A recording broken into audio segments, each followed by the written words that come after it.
Коронавирусот ја зеде првата жртва меѓу здравствените работници во Охрид. Почина 50-годишна медицинска сестра која работниот век го помина во општата болница. Таа последните неколку години работела во дневната болница и на интерното оделение, каде од опасниот вирус се заразија 2 медицински сестри, една докторка и еден болничар.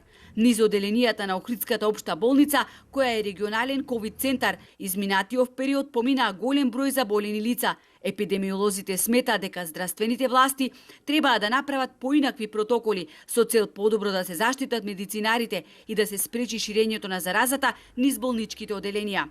Веројатно се заболеа од пациенти, бидејќи во почетокот знаете исто да дадете негативен резултат, а да имат клиничка слика пациентот и таквите лица кои што немаат потврден тест, не се лекуваат на инфективното оделение, туку напротив се лекуваат на интерното оделение, а чим имат изразена клиничка слика и лабораториска крвна потврда, тогаш би требало, според мене, да бидат лекувани барем на гериатрија, кај што се сомнителни.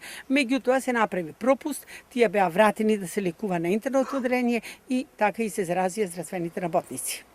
Без оглед на клиничката слика, кога ќе дознаат дека се позитивни, пациентите веднаш бараат да им се направи рентген снимка и лабораториски испитувања.